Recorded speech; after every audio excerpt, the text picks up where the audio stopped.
He's Well, actually got hello. I was doing my impression of Currykin. Well, hello.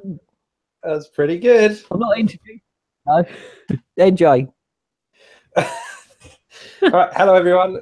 Good to have you all here. Welcome to Let's Drone Out, another episode. We can't actually introduce our guest just yet because he's currently racing home to get to his computer so he can be here, but he will be here shortly. In the meantime, the familiar gang are here. There's Tone Star. Bonjour. No, do the hello again. I really liked it. Well, hello. Perfect. Andrew. Hello. Andy RC. Hello and welcome back to my RC channel. I'm Andy RC, and today I'm doing the Let's Drone Out podcast. Hey, that was brilliant. I like I that. really don't have any kind of intro other than, hey guys, NJ here. That's it. Yeah, but that is yours.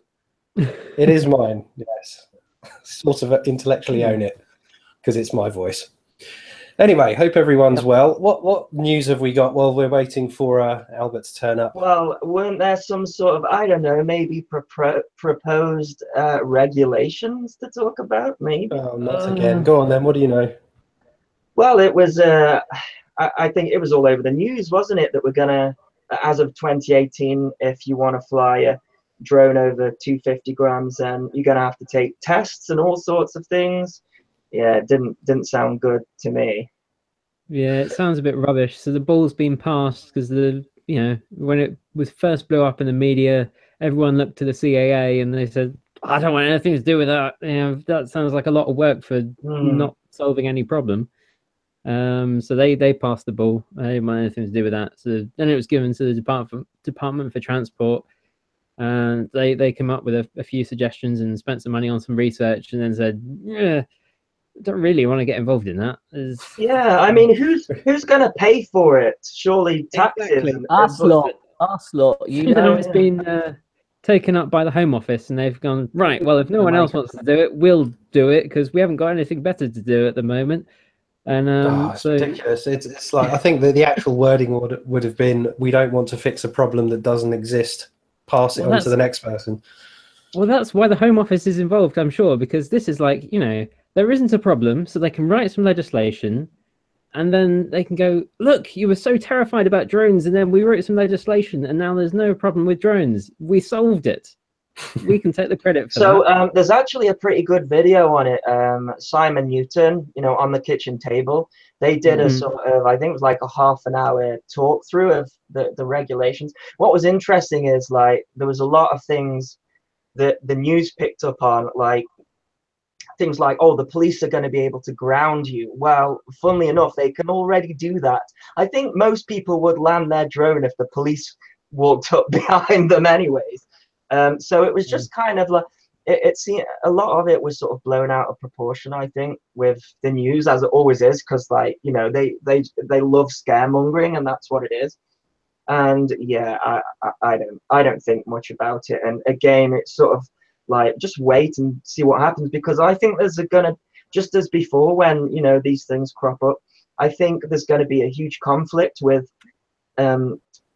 things like the BMFA, who already have tests and things in place, and insurance, and so the people that are like doing it for a hobby, that are going to get punished the most, probably already got insurance for FPV and stuff. And yeah, so the BMFA are actually in talks at the moment, still working out the details of whether we're going to follow the same rules that EASA, the European Aviation Safety Agency, are putting in place to kind of solve this problem, where they're going to have national bodies nominated so that any member of that national body kind of circumvents this need for registration. So that kind of grandfathers in all the people who have been flying RC models for years and years and years without any problems. So we might do the same thing, but we might not.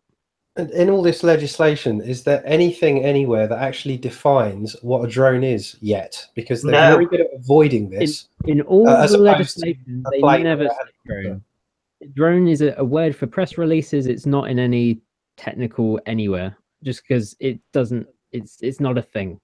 It's So- a buzzword, isn't it? It's a word that Yeah. everyone goes, "Oh, that's a drone," kind of thing. You know? So what word are Yeah. they using? So there's SUAS, Small Unmanned Okay, Aerial yeah. Systems. That's the pretty standard word for it, and so that covers anything from, like an old radio-controlled IC fixed wing up to a DJI Inspire. So it's anything really. They're the people that need targeting, not being offensive or anything, but it's the people who just go into the shops and buy DJIs and go out and fly them and whatever, But even now, I mean, like they've got the geofencing on the DJI stuff. They've got the drone coders absolutely everywhere. If you go into a shop and try and buy one, it's not like you can miss that it's not the right thing to do now. The big problem that actually exists is the prisons, as far as I can tell. There doesn't seem to be any other. Yeah, exactly. Flying, phones into prisons and things. So, and that's already illegal. So, yeah, I don't know. It's not really solving a problem as far as I can tell. It sounds like they've got to define the problem first before they solve anything, which they can't. For a problem rather than Yeah. the other one. It's a funny one, isn't it? Because if you think about like gun regulation, there was a problem first. There was a problem with guns, and then regulations come in. But here, they're bringing regulation in before there's a problem, and it's like it's crazy, I think. But anyways, yeah. Yeah. That happened. It was Yeah. disappointing, and every time it happens, my comments light up. What's your opinion on it? And my opinion is usually, well, until something's set in concrete, then it's speculation. It's a headline for the Daily Mail to make everyone fearful of drones. Papers, yeah. Yeah, How are they going to enforce it anyway? I haven't seen a policeman in about 7 Well, months. exactly. That's the thing. I mean, all these things are already illegal. Endangering people, flying where you shouldn't, doing all these things. That's already illegal. So new laws aren't going to change that. What's going to change it is enforcement. And we've struggled already to try and get that information out to police forces accurately. The only times that I've seen the advice to the police about how to deal with drones, the actual details of being wrong about saying FPV is illegal when that's not true. So hopefully they've behind the scenes sorted that sort of stuff out. I've at least seen that they've been told the reasonable advice of don't try and take over the control of the drone, just wait for them to land.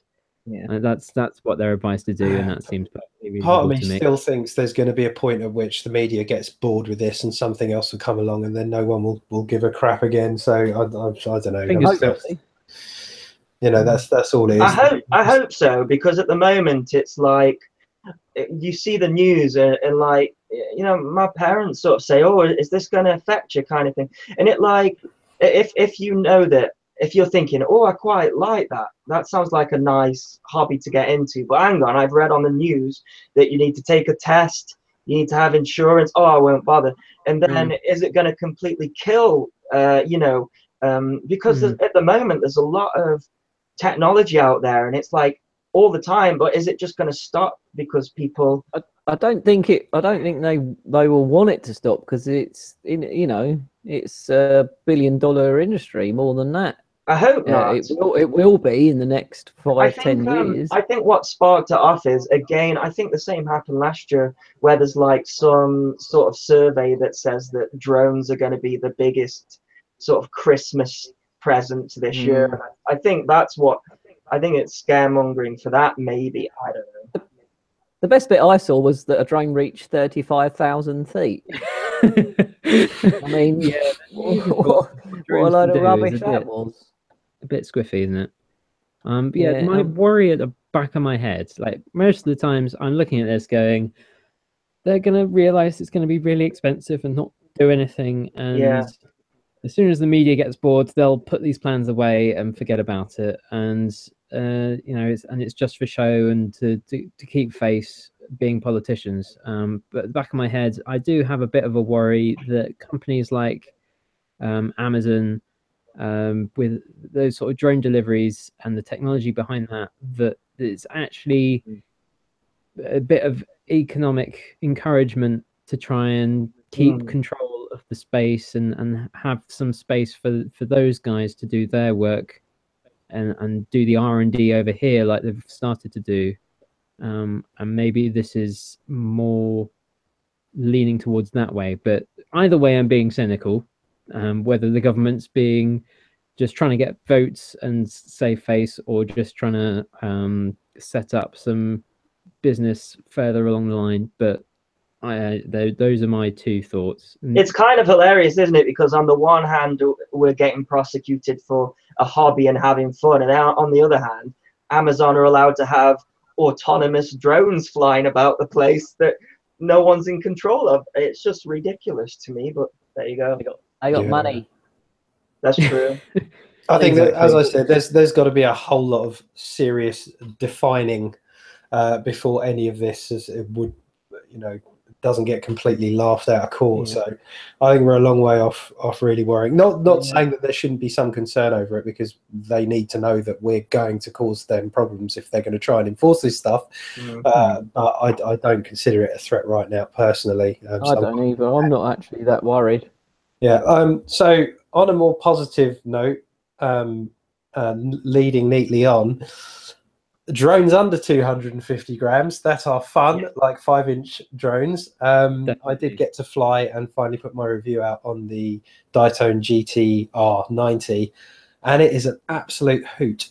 Flies really well, and great camera. And I think it's 110 grams all up, something like that. It's super light, and it will run 4S, which I'm just waiting to get some batteries. That will run 4S, will it? Oh yes, it's 4S compatible.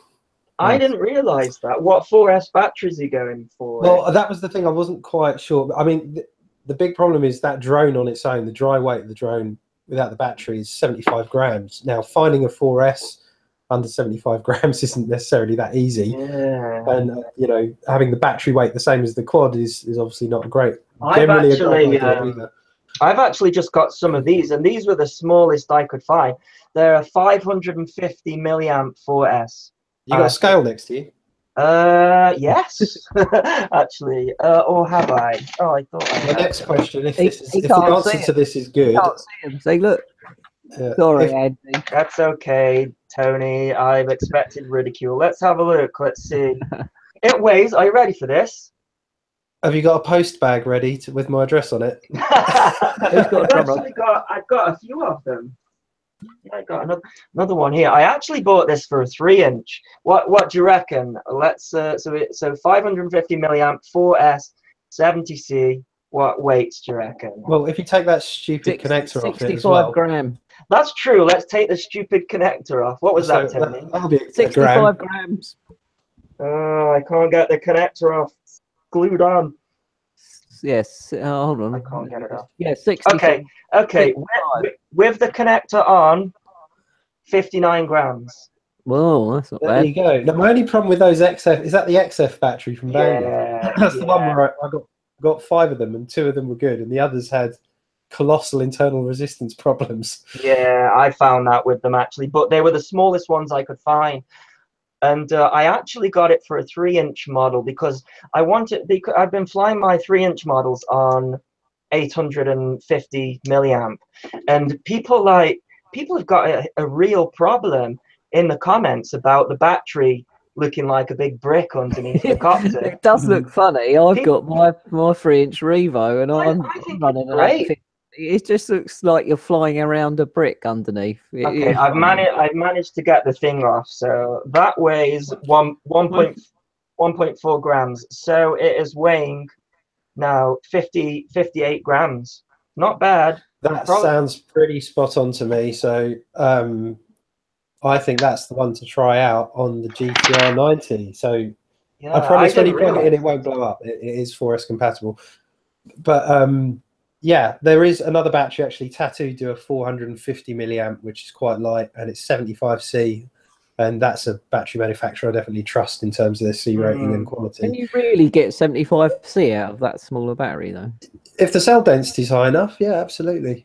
Yeah, it's when they're suspiciously light that you start to think, if it may when it's new, but the price of tattoo batteries is horrendous, though, isn't it? Compared, do you know how much these are? They're These they're £11 each. The tattoos for 450 I think this was £4. So if it's crap, maybe, but £4, man, that's not bad. Yeah, I might order the tattoos just to know what a really premium battery is gonna perform like.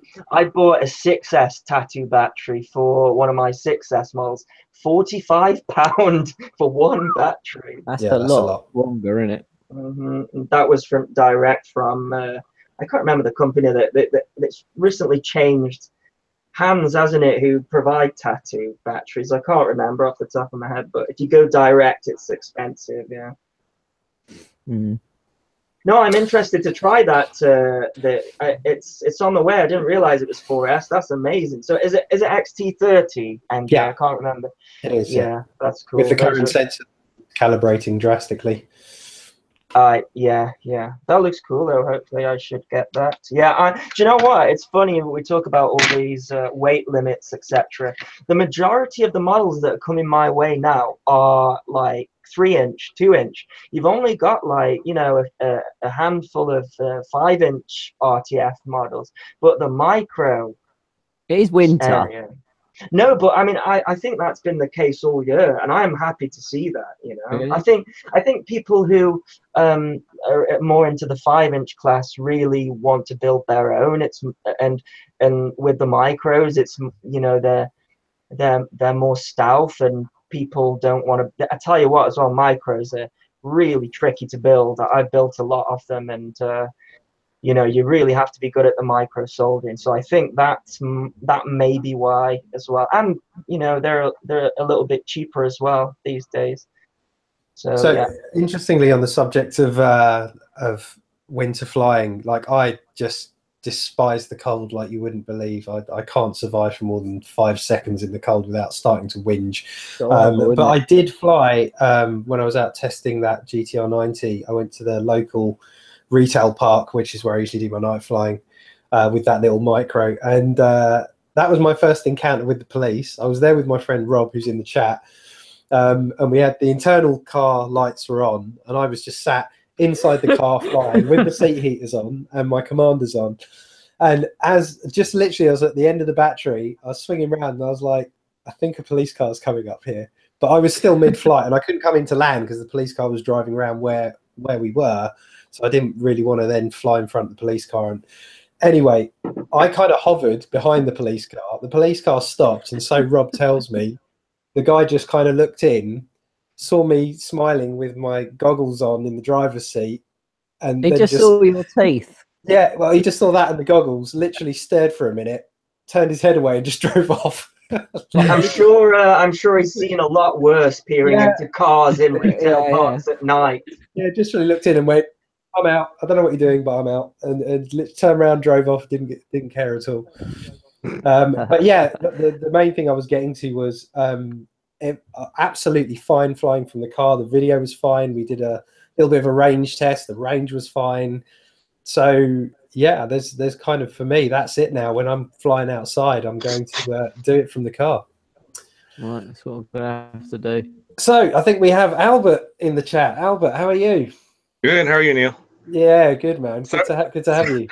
I had some technical problems. I tried to connect to you guys with my phone, and it doesn't let me do that. Oh, that's weird. Okay, yeah. So you're on the PC instead. Yeah, I had to dig out my laptop. So what time is it there for you now? It is about 12:15. And you're in sunny California, is that right? Yeah. Sorry. Yeah. Don't rub it in. We're talking about how cold it is. It's 3 degrees today and snowed. Oh, seriously? Wow. Mm-hmm. Yeah. It's about 70 degrees over here and sunny, and it's cold for me. This is how Albert puts 2 videos a day out, because he's got constant sunshine, and I have to sit here waiting for the rain to stop. I get a 30-second window. Yes, a few of us were wondering, Albert. We were contemplating whether you were actually a robot with the sheer number of videos you managed to put out in such a short 24 hours. But I have I guess I have a pretty good workflow. I just film a bunch of videos all at once, usually like on the weekends, and sometimes like actually, if I wasn't on the podcast with you guys, I'd probably be flying right now. I usually fly during I usually fly during my lunch breaks. You know, like wherever I can. There's like parks down the street from where I can fly. So I fly micros all the time, so I can just you know, during like a 30-minute break, get like 5, 6 batteries in, and I have lots and lots of like footage. I have 30 videos I need to edit that are sitting on my PC's hard drive. Like Wow. I just don't have time to edit. Yeah, it's just I'm way behind right now. Albert, Yeah, I'm glad that you've come on because I'm able to thank you face to face now, because what happened was I was flying my floss frame and I broke an arm, and Albert saw that. He bought more arms. He sent me, I tried to give him money. He wouldn't have it. Absolute legend. My floss is sitting up there now with all 4 arms intact. So thank you very much for that. You're very welcome. My floss build has been cursed. Has it? What happened? I haven't been able to get that video out. I don't know what's wrong. Every time I put it together, something is wrong with a part. Usually I'm testing a part, so like I put something in, I'm testing, and then you know like a 4-1 ESC doesn't work or the motor's not working. So I've built that thing like twice now, and each time I take it out to fly, it doesn't fly, and I'm like, oh man. So I just put it on the shelf, and I'll get back to it later. I haven't put that video out yet. It's just, What I really dislike about being a reviewer is that if I don't really have one complete copter, because they all end up getting stripped apart because someone will send me like a run cam, and I'm like, it's not the perfect components that I want, but I need to test it. So like all my copters have like 2 or 3 components that aren't the best, but I had to switch them for the review. I'm sure you're the same. Yeah, no, all of my copters are Franken-copters now. It's ridiculous. Yeah. So Albert, I've got to ask, because obviously this is your first time on the show. How did you get into the hobby, and what was your background in other aircraft, or was it RC, other stuff? I mean, how long ago did you get into it, and how? I've been flying for about 2 years, and before I got into RC like about 2 years ago, I didn't know anything about RC. Never did like an RC car or plane or anything like that. And I think I saw some videos from Flight Test back then, you know, 2015-ish. And I was like, oh, okay, that's kind of interesting, but I didn't want to build anything. So the first plane I bought was a E-flite UMX Radian. And it was a really good beginner's plane, easy to fly. That's how I learned to fly. Kind of sad. A good way. I mean, line of sight. And and that's how my YouTube channel started as well. I was like, okay, I'll just put some videos up. I met a fellow named Jeff Yang. He's 7 Demo 7 on YouTube. Oh yeah. He kind of lives near where I live. It's about 15 miles, maybe 10 miles away. And we got to being friends, and we started flying together. So I started flying airplanes and stuff with him. And he had a YouTube channel. I was like, okay, I'll start a YouTube channel too. Why not just put up videos? All my videos from the very, very beginning are still on my channel. You can go back 2 years and see how bad those videos are. No, I think we've all got some bad videos from early on. People do forget to look back. I mean, we're a really good one actually. If you think certain people are just immortal, incredible, like untouchable pilots. I mean, even Johnny FPV. Go and look at his first videos. You know, really kind of janky and not the person that we see now, and absolutely love to watch fly. And yeah, I've certainly got some pretty shoddy early flights. So yeah, I cringe when I look back at my old videos. Like, oh my god, I flew like that. Like that's just terrible. My first video was a review of a phone power bank. Really? Completely nothing to do with FPV, but how did that fly? It was all right. It charged my phone, but it didn't fly very well. But I had no followers, so I didn't care. It's probably got about 70 views or something. But there you go. Yep. That's a good video for me. 70 views. What was that, Tony? I said that's a good video if I get 70 views. Oh, you get loads of views. Be quiet. Yeah, Albert, there's a question in the chat. How do you like the Bold Clash B06 for indoor whoop replacement? The B06. I think as a brushless indoor micro, it's okay. I mean, it's honestly like for small indoor spaces, the 6 mm and 7 mm brushed micro, tiny whips are just fine. They're fast enough. You can still move around. I mean, obviously you can't do like acro tricks inside the house, but I wouldn't do that with a B06 anyway. But the motors burn up though, Albert. Okay. So I'm told. Mine never burn up, but that's what I'm told. I have had some burn up on me, but what actually happens to the brushed ones, in my case, is the FETs actually burn up after a while. Yeah, Ah. Especially on the older boards where they have like the 2 amp FETs or the 1 amp FETs. Those don't last very long. But I know that now that there's a newer board that I think Yishin just came out with that has like an OSD and everything. That has like a 10 amp FET now. So I'm like, that shouldn't burn out now. No. B Core V2, I think it's called, isn't it? I think. Yeah. I think I'm going to be getting one of those. Are you getting one of those too? Yeah, me too. It'll be coming up on the channel shortly. Mine hasn't shown up yet. It seems like you seem to get everything so much faster than me. I'm like, how does it get it so quick? Mine's like stuck in the middle forever. That's what I think about you. Hang on a second. No. These companies are playing us off against each other, aren't they? They are. Do you know what? I think they said, right, we'll send this one to that person, this one to that person, and then when they both find out, they'll both be annoyed. I think that's what's going on. It's totally random. Do you know what, though? I love it when someone gets stuff before me, because then I'm like, wow, you've got all the information already. I think you can definitely learn off people's reviews. Definitely. Yeah, I think so. I try not to watch too many other reviews nowadays because I want to form my own opinions about stuff before I see other people's reviews. I hate it when like you receive something and you can't get it to work, so then you search and then you realize you're the first one to get it, so then you have to come up with the way to solve it.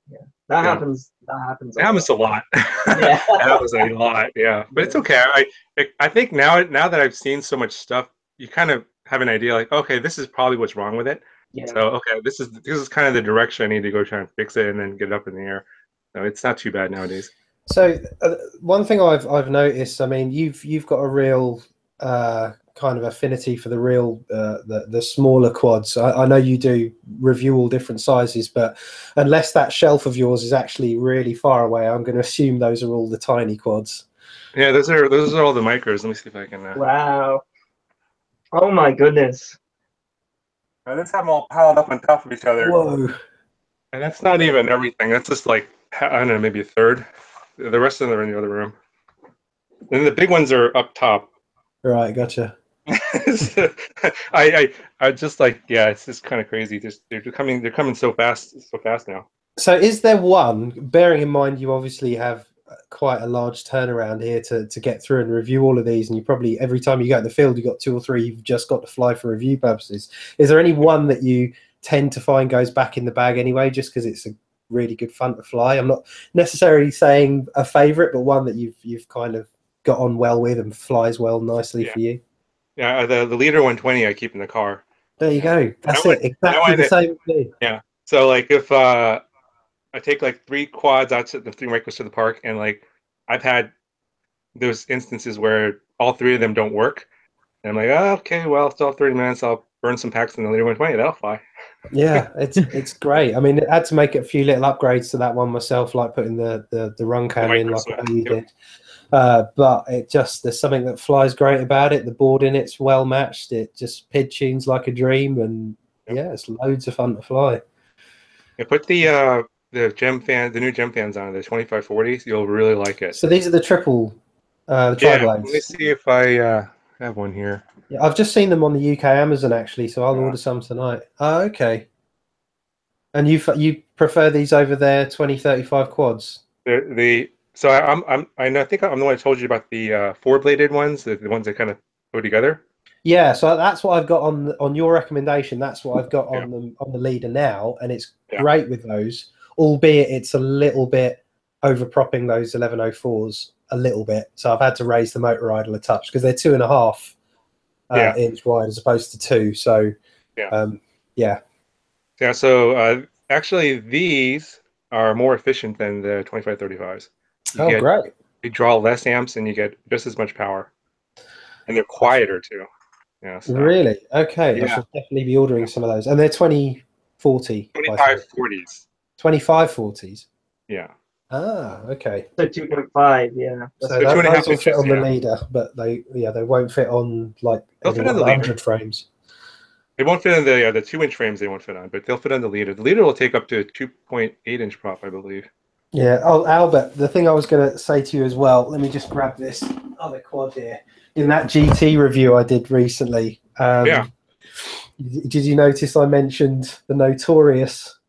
Yeah, the flight controller. Do you know? Yeah, that. I said, Randy, they said, for an unknown reason to me, they sent me 3 of these. They sent you 3 of those? 3, yeah. They sent me 1, and I just thought, well, this is completely unusable. And you'd already put out your video calling it a lemon, which you're absolutely right, because it was unflyable and shook itself to death. And then they just kept turning up. A few days later, a second one turned up. A few days later, a third. Yeah. I have no idea why, but yeah, I'll have to reframe these, I guess. It's almost like they knew that they mostly weren't working, so we'll send 3 just in case. Yeah. Oh my God. So NJ, for anyone listening wanting to avoid it, what's it called again? So it's the SPC Maker 90NG. Yeah. That is the one. And so much money, like £190, I think, for us in the UK. Yeah, and I think there's a deal I saw some of my commenters say on the GTR90 at the minute. And I've seen some people have been able to pick that up for, instead of 130, which is a great deal anyway, 100 for £100 you could get the GT90 using a Banggood email offer, I think. And if you can get it for that and find a way to get a coupon to get it for 100, then that's massive steal. I mean, it's awesome little car. I mean, it's good for that price. It's good for the parts to just put it into another frame. That's why I did my video. I just took the parts up in a different frame and made sure the flight controller was soft mounted to eliminate the vibrations. Then sorry, you mean this one? The 90NG, yeah. Yeah. That's why. Unless you know the GTR90. Oh, okay. The one, with that one, I got a spare one of those little moldable stacks, and I'm wondering whether I could get one of those stacks to fit in there. Talking about this one here, right? That guy, yeah. So yeah, this one, this one probably won't fit in there. I don't know, it might, but it might do if we trim down the height slightly, perhaps. Yeah, it's possible. Maybe. But yeah. We've got Droning On in the chat, and he's saying that I'm not subscribed to him, you git. Well, I'll tell you, I am subscribed to you, and a lot of people tell me this, but I wouldn't pay attention to the thing on YouTube that says who's subscribed to you because it's not accurate. But I am subscribed to you, Droning On. I watch your videos. How rude. Oh, man. Anyway. Sorry to. And why isn't he on here? Sorry. Okay, carry on. So, just quickly, Yule Adams said, "Did you dump 3.2 dynamic on it?" And I presume you're talking about the dynamic filters on this one. So, just a super quick summary: the F4s are very, very sensitive to noise, and they particularly don't like high frequency noise, which these guys are going to do a lot more than the larger 5-inch quads do. So if you're going to have an F4 in a micro, it really does need to be soft mounted. That's not something that can be fixed with dynamic filters. Just to quickly answer that question. Yeah, actually, it's very Neil. It's specific to the gyro that's combined with that F4. So the 90NG comes with that 32K gyro. Those need to be soft mounted. The ones that come with the MPU 6000, they can only do 8K. Those those are not as sensitive to vibration. Absolutely, yeah. The MCU, it was the same with some of the F3s. Do you remember the X, which is the XSR, the FreeSky flight controller that had the receiver built in? That came with that same super noisy gyro, the MCU 9 something. The 9250.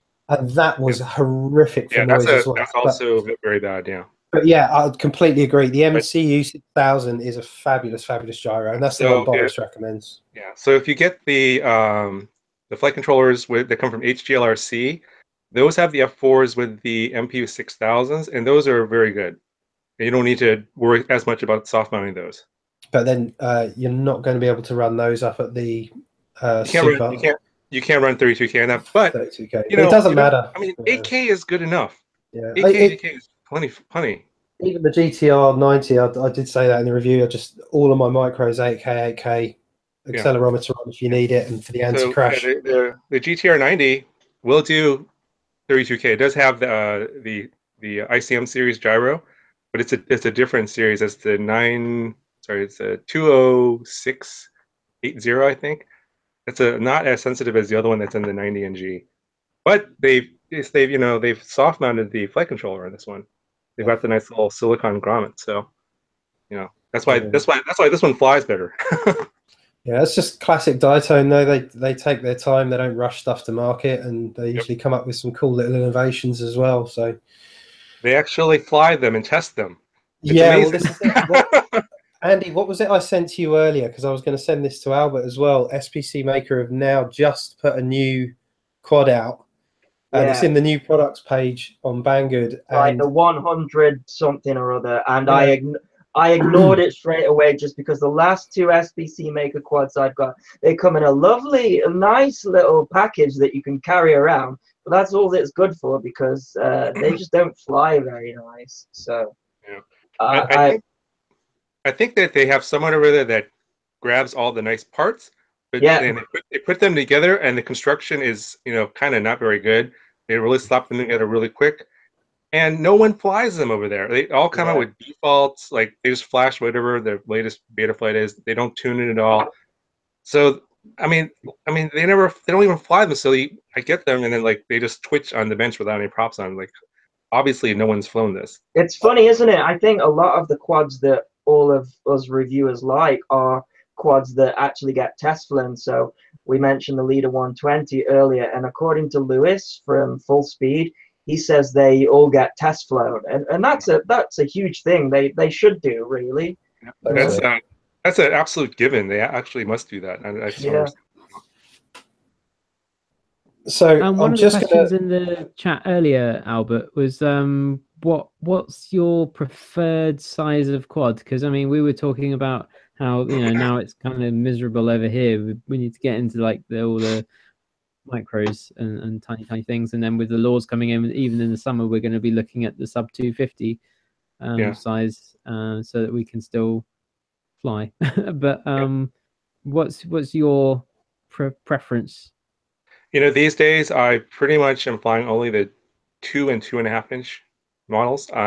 There's going to be a lot more 3-inch models coming out, but you need a little more space to fly those. They're really fast. I mean, I don't know if you saw the XJB145. That thing is a freaking rocket ship, and a lot of the parks I fly in are kind of smaller. So So we're coming up against the sort of park flyer problem that there was with the fixed wing stuff, and now like that with the quads. Yeah, with the 2 and 2.5 inch micros, I can fly pretty much any park. They're not as noisy, even on 3S, and they're not super fast. So these parks that are like maybe 200 meters are totally fine. But then you get into the 3-inch where I'm flying 4S, these parks are too small for those. Do you get hassled, Albert? Like, what are the laws? Like, obviously California, heavily populated. What about what are people's sort of reaction to you turning up with a quadcopter? Did you ever get hassled by the public, by the police, or anything? I have never been hassled by anybody in terms of okay, you should not be flying that. You should leave. I've had people come up and ask questions about stuff. I mean, you show up at a park with one of these 2-inch micros, they're just not going to care. No one cares. Yeah, exactly. And as you were saying earlier about the 3-inch and 2-inch thing, there's a really marked difference in the amount of noise a 3-inch makes compared to a 2-inch. The 2-inch are almost silent. Yeah. But the 3-inch are where the noise really starts to make something that's noticed. Well, you're on your own whenever I see you fly anyway. There's no one around. You just got sunshine and a beautiful field to play in. Yeah, I try to do that because I'm I'm kind of busy, and I don't want to be interrupted by people, because then I've been in situations where I'm around people and they come and they ask you questions. They like, oh, would you buy that? Like, how much is it? And I end up wasting 30 minutes talking to them. And it's like, I don't want to be rude. I want to, like, I want to be helpful and stuff. But then at the same time, I don't have a lot of time to talk to people about stuff, because I'd rather just test them and make my videos and get on with stuff, because I don't actually do this full time. I don't know if you guys knew that or not. I actually have I'm so surprised, because like I do this full time and you put out more content than me. So how do you do it? I film I just film everything when I'm flying. Basically, whenever I go and fly, I just film. Yeah. And I have just monster loads of video footage, and then I edit everything on the weekends.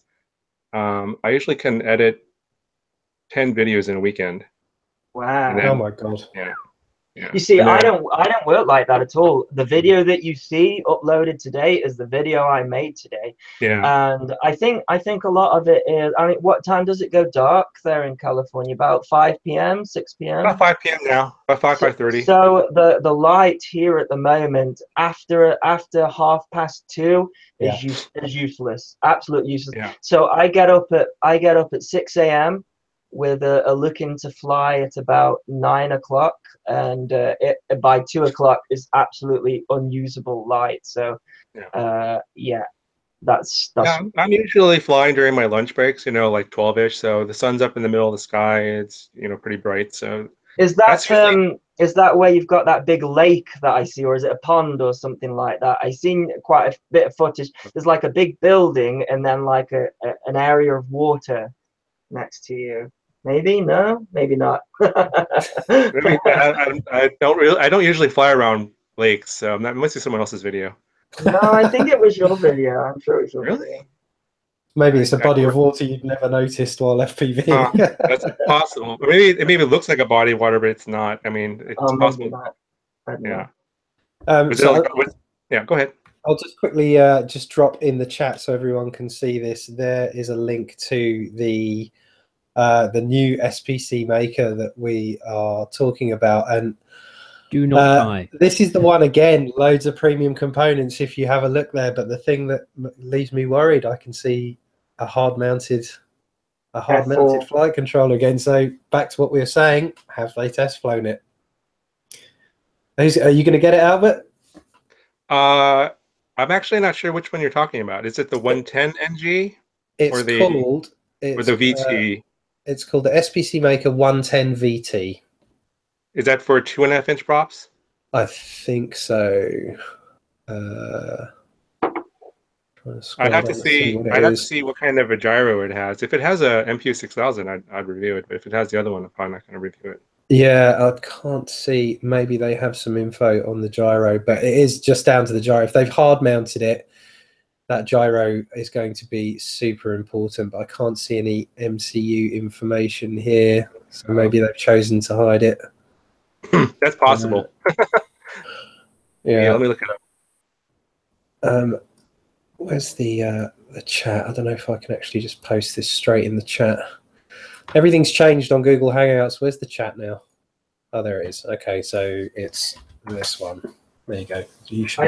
I think with the amount of sort of duds that have been released, even if you come out with a review and say this is actually pretty good, I think people will be put off with it just because of the past. And speaking of the past, Albert, I don't know if you got a chance to check out the Topsky Goggles. Did you? I can't remember. You did. Have you been contacted? I love those goggles. Really? You're joking, right? Yeah, I was seriously joking. Okay. I actually have them, and I'm not going to review them because I tried them out. I didn't like them, and I just figured there's no point in beating a dead horse because that thing's been pretty much destroyed in the reviews anyway. So I'm like, I'm not going to bother, throwing in another bad review. So I'll just move on to other stuff. So I got contacted yesterday to say that they fixed all the problems, and would I like to check them out? So I said, well, I wouldn't like to check them out, but I'm interested to see if they fix the problems. So hopefully, you know, I'm gonna check them out, but goggles I find are the worst thing to review because it's all opinion based. Because you know, you really have to try goggles on to know whether you like them or not. But yeah, it's so subjective, and so it's like hard to really, you know, if you look at a reviewer's opinion, I mean, they might like it for whatever reason, then you might not like it because you have different reasons. It's just so subjective and personal. Yeah, that's the beauty about having so many different opinions, you know. So it's good to have loads of different reviewers and stuff. I just hope they continue. Like, I want the Topsky company to succeed. I do. In fact, like, when you read all the comments, like, they're saying that basically it's pretty much bankrupted them from our reviews. But you know, I really want to see them succeed. So I hope that they can come back strong. I'm skeptical, but I'll give anyone a chance. It just there's so many conflicting things about those goggles. Like, there's, you know, the aesthetic design was they look really cool, but there was just so much that was. It just felt like they'd not spoken to anyone, any single one pilot that uses actual goggles and actually FPVs, which could have saved them a fortune in one like 15-minute chat with any one of those people. And I find that just an incredible oversight from the R&D perspective. I mean, and I just continue to find problems with them. Things like having no settings persistence. I just found that insane. Like, how can you have something that forgets all your settings the minute you pull the power? Yeah, it just went on and on with that. And interestingly, though, Andy, I never got a single contact from Topsky over my review. Maybe it was the hair dryer for the eyes comment. Hair dryer for the eyeballs, yeah. Fan that does 1 million RPM, yeah, bizarre. Wow. But I don't know what it is. I'm not really sure what it is with some of these Chinese companies, like especially the smaller ones. They don't seem to do any R&D. They just churn out products and just see what sticks. They just throw stuff on the wall and see what sticks, and sometimes they get lucky and they make something good. A lot of times, not so much. Yeah, it's a really strange approach to a business model from my point of view. But I guess speed's the essence, right? It's just getting stuff out as quick as they physically can. No, I think that's the culture of it. I think the way they think of business and putting out products is way different from the Western culture. Is they just want to put out stuff as quickly as possible, and as much quantity as possible. That's all they really care about.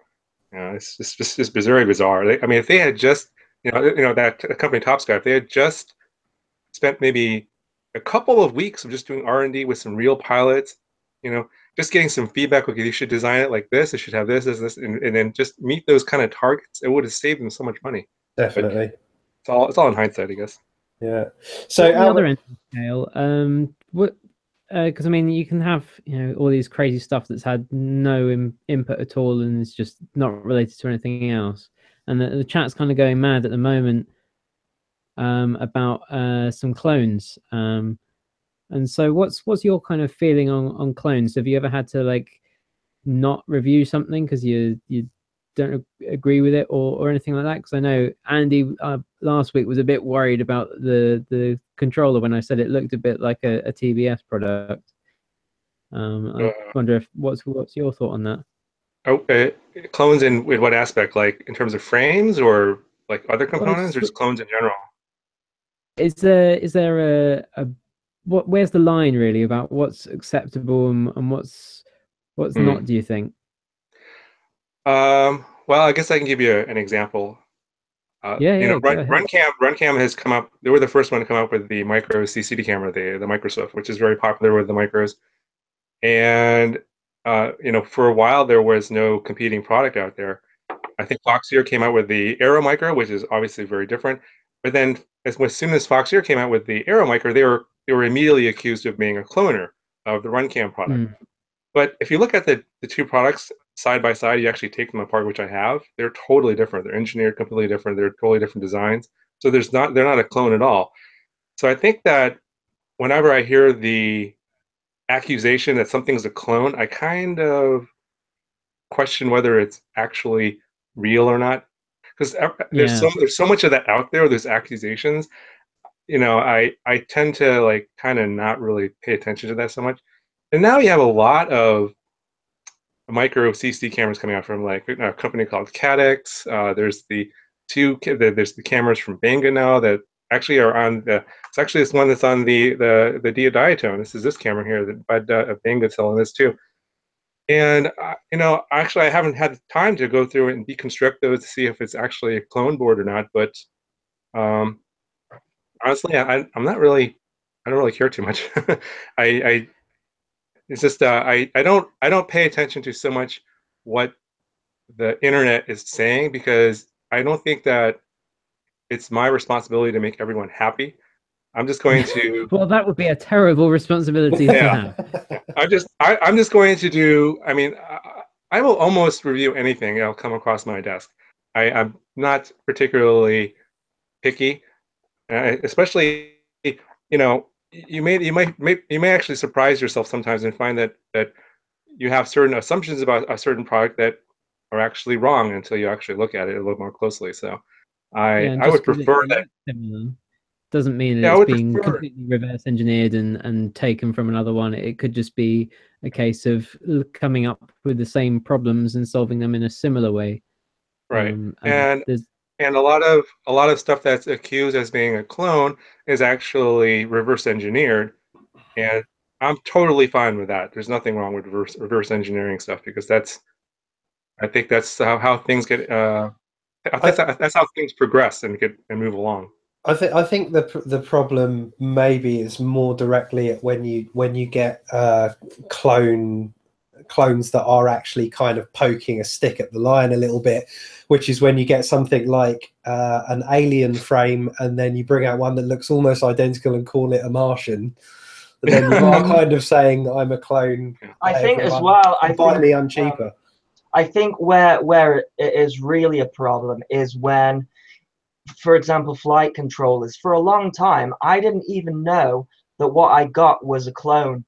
I assumed it was the original. I think when you're talking like that sort of thing, then it's like, we had, when we were talking about Clean Flight and the official boards, they were even copying the logo and things when buying.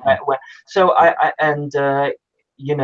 so I think that's when it becomes a problem. But I think Runcam's an interesting one, and I haven't seen any complaints about clones. And really, with Runcam, I mean, why can't you buy the Runcam 3 anymore? Because it looks just like the GoPro. So I think it would be hypocritical for Runcam to complain about cloning when they can't sell a product because they've been accused of cloning. So it's a really interesting subject, though, the whole cloning thing, because I felt bad when hearing about the flight controller clones, because you assume when you're buying a Beta Flight or Clean Flight, SP, is it the SP Racing F3 that those as the target. I just assumed that I was getting an original, and you don't realize as a reviewer that it's a clone, and so that's when it becomes a problem. But I kind of agree as well.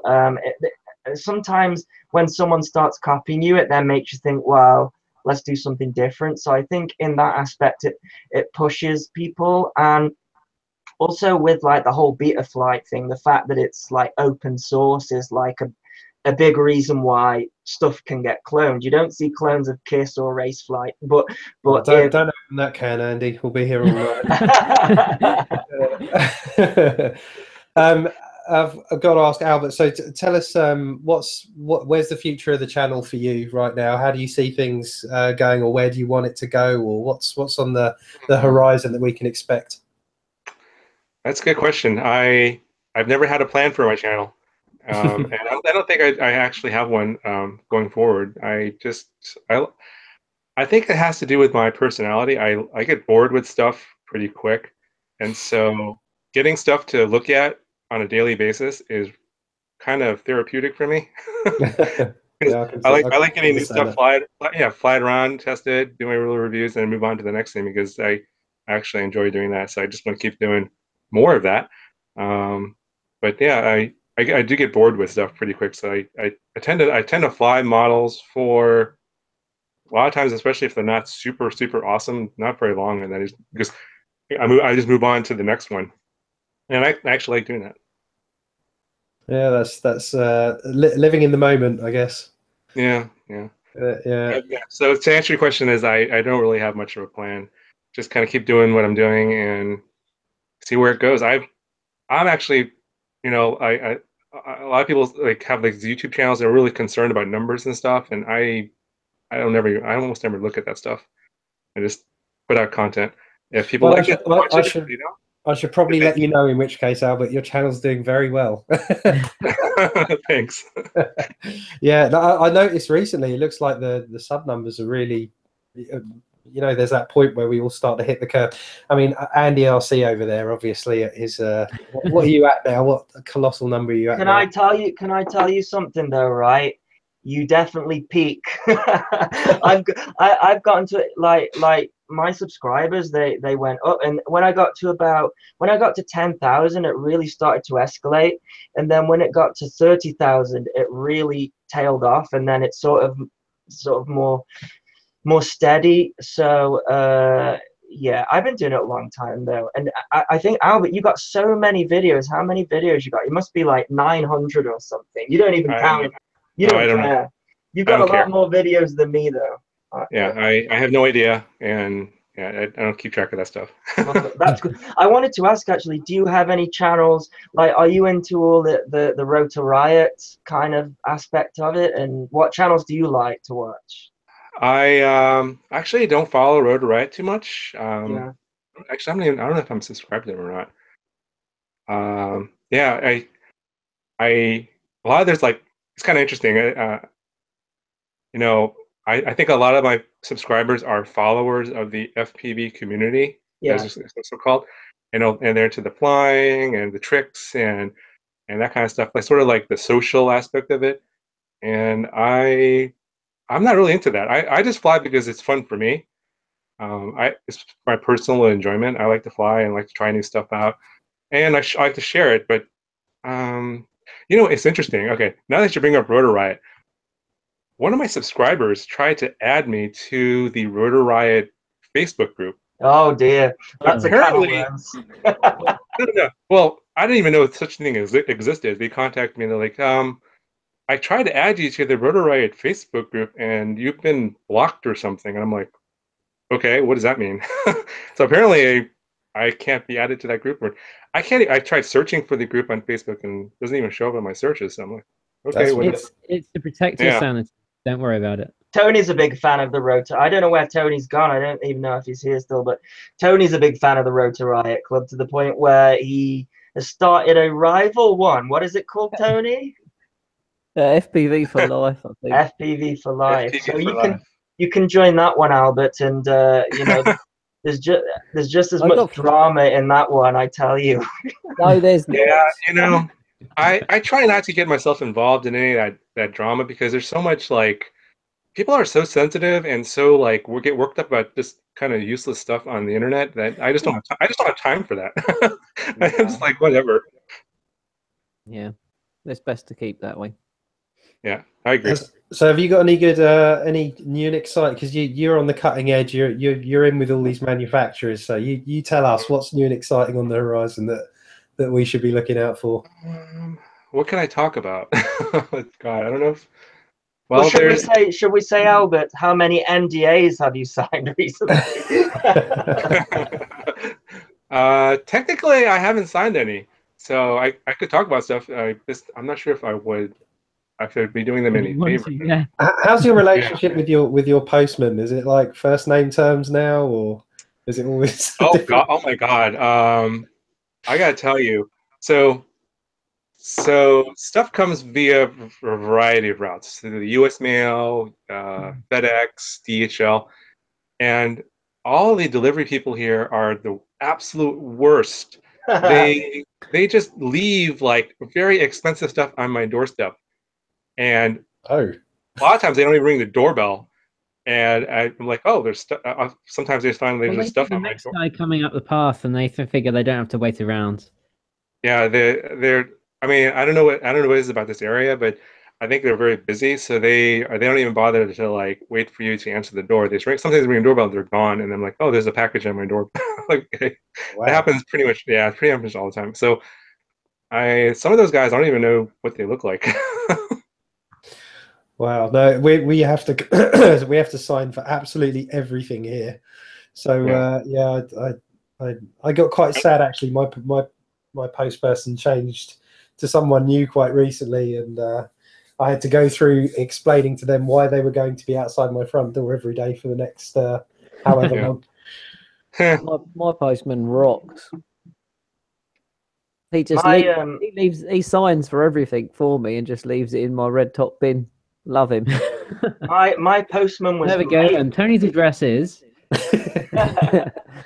My postman used to throw the tax forms that you have to pay. He used to throw them away, and then he got the sack, and I have to pay all of the tax fees, which I'm gutted about. So, well, if anyone was watching the DRL live stream on Twitch, well, while I was setting up, I had that playing on in the background, and they were talking about car tax, and what else were they talking about? Oh, they were googling the definition of the term minge. Wonderful. That is so. That sounds like a great stream. I thought we go off topic, but wow. What has happened to this podcast? I felt a lot better about LDO after seeing that. Definitely. So. It was Andy. You were the last person I expected to send this podcast into the gutter. Yeah. What's happened? Or say binge.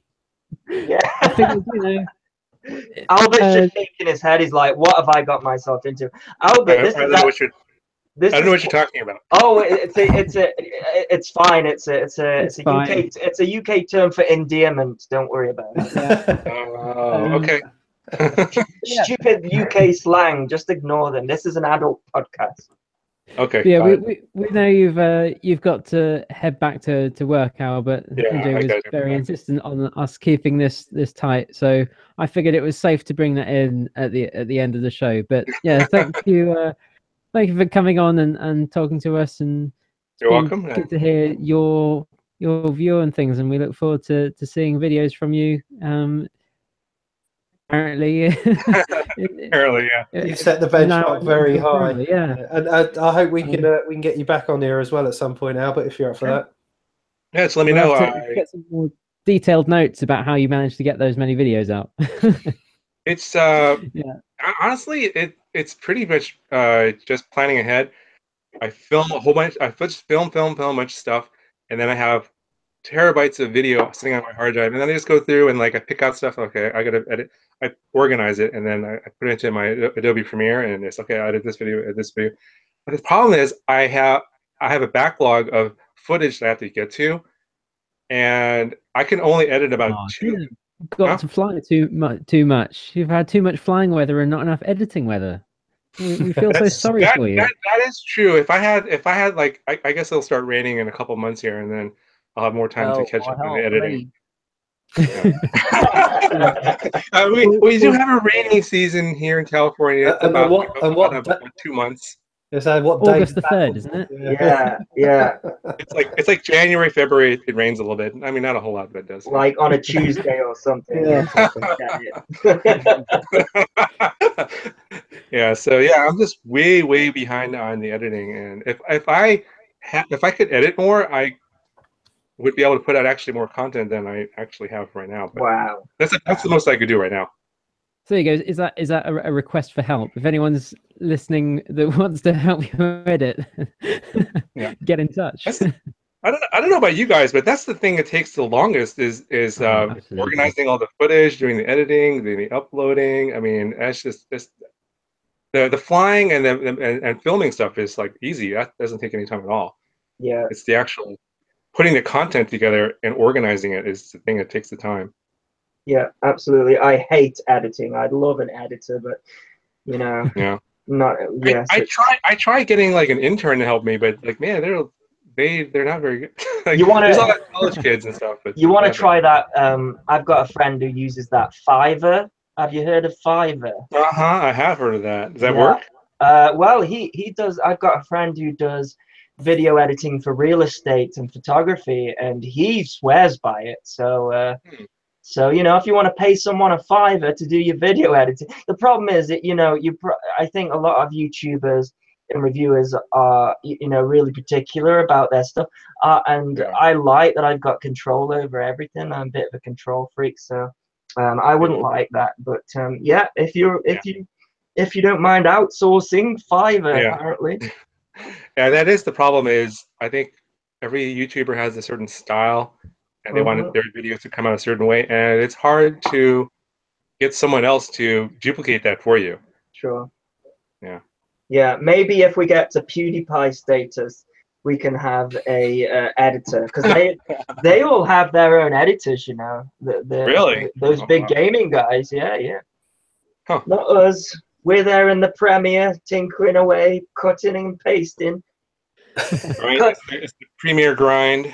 Cutting and pasting all the swear words out when we burn ourselves on the soldering iron. That's what I do, anyways. Can we get one of them from you, Andy? It would literally be 2 hours long. I once did a build video. I can't remember if I've said it on this show before. I think I did, but like I was like making this build video, pretending I was all expert, and then I was like, now we plug the battery in, and just fire everywhere. Oh my goodness. Please. And I was like, and like I reacted like just swear words just constantly, and that video never made it for me. There was an unlisted like supercut of like bloopers and swearing and all this stuff. It'd be too long. I could literally do an hour-long video of today's review. Doing that. Guys, Ash from Droning On has just put in the chat, I've got an outtakes video going live later tonight. Should I bleep out the swearing or leave it in? Well, you probably asked the wrong people for that. Absolutely not. Leave it in. Leave it. Yeah, absolutely. I uploaded my Grand Theft Auto video, and I was terrified of the content, and everybody loved it. So I would say leave it in. Yeah, leave it. I like that video. Thanks, Tony. That was so much fun to do. I was so terrified of releasing that video because of the content. What's funny about that video, the number one thing I was worried about in that video, if you haven't seen it, there's a drone mod for Grand Theft Auto. It's like a horrendous, violent game. And the one thing I was worried about is, like, I flew a drone into a helicopter, I flew a drone into a plane, but the one thing, no one batted an eyelid about that. The one thing that people were worried about is I almost kicked a dog. And that was I think I texted you, didn't I? Tony, I didn't even kick the dog. I didn't do it. I cut it out. But like, oh yeah, fly, you know, show a bad even example. though it's like not even a real dog. I was like, what are you doing? Yeah, exactly. I didn't even kick the dog. I missed it. But oh man, that killed the incident. But anyways, Ash, yes, keep the swearing in. Why not? I had one person they told me I'm unsubscribing because you kicked a dog. Yeah. Right, Dynamite, she's off. Oh my God. Tuning in. Anyways, I went on a tangent there. I apologize. Hey, Neil. Yeah. Before I go, I wanted to ask you, when am I going to see some more trick tutorials from you? Because I've been seriously, I have been dying for more trick tutorials from you. And I'm like, when is he going to put some more videos up on some really cool tricks? Do you know what? You have some really good tricks, and I'm like, I still watch those in slow motion on YouTube, and I cannot figure out how you do them. So I really want to see. Oh, thanks. Do you know, that's interestingly for me, with where the channel kind of started and became a thing, was doing those trick tutorial videos, and they're still, I think, my most popular videos. So, and yeah, you're not the first person to tell me I need to get off the couch and go and do some more of those. And I have a decent list of those that I will definitely go back to. Unfortunately now, as you know, we'll continue the theme of just saying how bad the weather is here.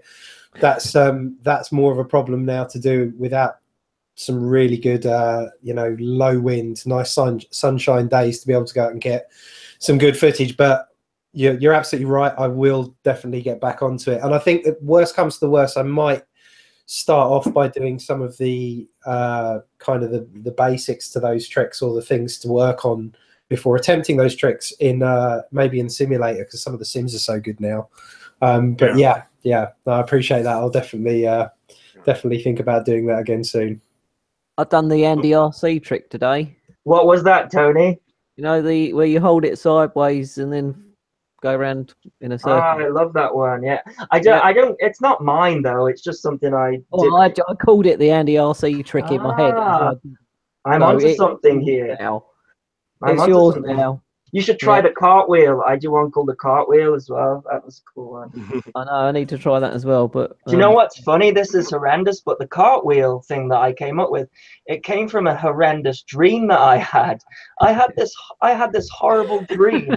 And Albert, this is sort of usually the tone that this podcast goes in, by the way.